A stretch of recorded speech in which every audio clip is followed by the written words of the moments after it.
బుద్ధుడు, ఆంజనేయుడు, శివుడు అలా చాలామంది ధ్యానం చేస్తున్న వాళ్ళు మనకు అర్ధనిమీలిత నేత్రాలతోనే చిత్రాలలో కనబడుతూ ఉంటారు. పైన ఉన్న శివుడి చిత్రపటం గమనించండి. అర్ధనిమీలిత నేత్రాలు అంటే కళ్ళు సగం మూసుకున్న స్థితి లేదా కళ్ళు సగం తెరిచి ఉన్న స్థితి.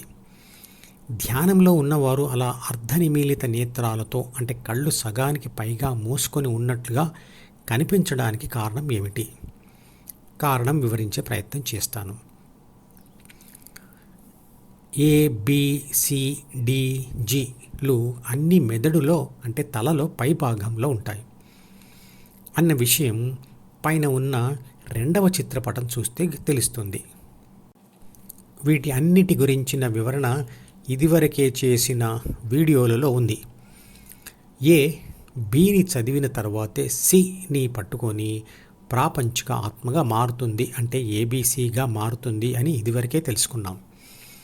తర్వాత ABCDలోని ఏదో ఒక కోరికను పట్టుకొని మెదడుకు కింది భాగంలో ఉన్న E అంటే కళ్ళు, చెవులు, ముక్కు, నాలుక ద్వారా ప్రపంచాన్ని చూస్తుంది లేదా అనుభవిస్తుంది.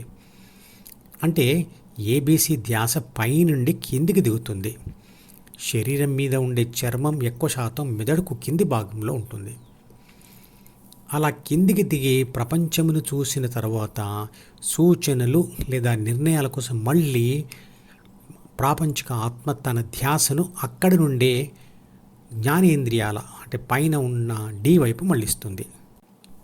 అప్పుడు ఆ సమయంలో మనకు తెలియకుండానే సూచనలు లేదా నిర్ణయాల కోసం కళ్ళు పైకెత్తి మెదడు వైపు చూస్తూ మాట్లాడతాము. నిజానికి ఆ సమయంలో లోపలి నుండే ఆత్మధ్యాస హృదయం ద్వితీయ మనసులోని D వైపు తిరిగి ఉంటుంది. నిజానికి బాహ్యంగా ఉండే కళ్ళతో అక్కడ కనబడేది ఏమీ ఉండదు. అయినా కళ్ళు కూడా ధ్యాసతో పాటు పైకి తిరుగుతాయి. చిన్నపిల్లలు ఏదైనా ప్రశ్నకు సమాధానం చెప్పబోయే ముందు వాళ్ళ కళ్ళను జాగ్రత్తగా గమనించండి. వాళ్ళు కళ్ళు పైకెత్తి చూస్తూ గుర్తు చేసుకుంటూ సమాధానం చెప్తారు. పైన ఉన్న మూడవ చిత్రపటం గమనించండి. ఇక ధ్యానంలో ధ్యాస పెట్టే హృదయం అంటే కరీనా ఆఫ్ ట్రేకియా జ్ఞానేంద్రియాల కంటే కింది భాగంలో అంటే ఛాతి భాగంలో ఉంటుంది. అంటే మెదడులో ఉన్న ABCDE ద్వారా ప్రపంచం మీద ధ్యాస పెట్టడానికి కిందికి చూస్తుంది. మళ్ళీ సూచన లేదా నిర్ణయాల కోసం Dను చదవడానికి పైకి చూస్తుంది. మరియు హృదయం వైపు ధ్యాస పెట్టడానికి ఇంకా కిందికి చూస్తుంది.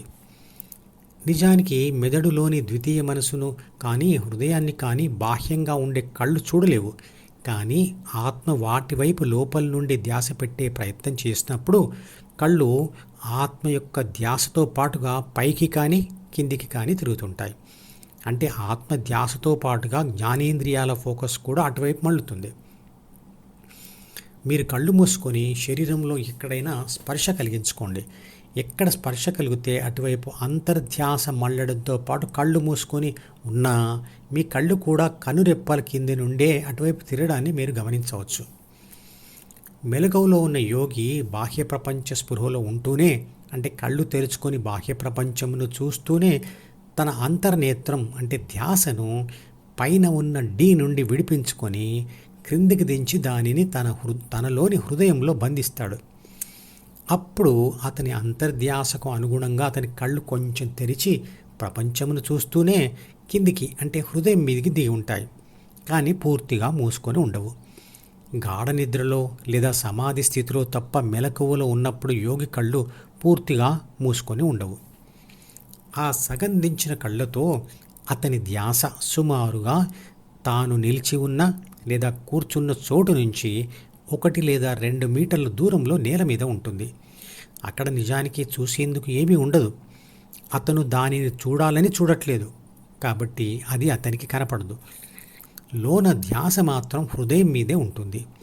ఆ సమయంలో ఇతర జ్ఞానేంద్రియాల ద్వారా వస్తున్న సమాచారం Dకు చేరిన ABC ధ్యాస దాని మీద ఉండదు కాబట్టి అతనికి వాటి గురించి ఏమీ తెలియదు. మధుపదం యూట్యూబ్ ఛానల్లోని ప్రతి వీడియోకి ఒక నెంబర్ ఇవ్వబడింది. 1వ నంబర్ వీడియో నుండి మొదలుపెట్టి వరుసగా చివరి వీడియో వరకు చూస్తేనే ఆత్మశాస్త్రం సంపూర్ణంగా అర్థమవుతుంది. ఈ వీడియో డిస్క్రిప్షన్లో ఉంచిన మధుపదం ప్లేలిస్ట్ లింక్ ద్వారా అన్ని వీడియోలు వరుసగా చూడవచ్చు.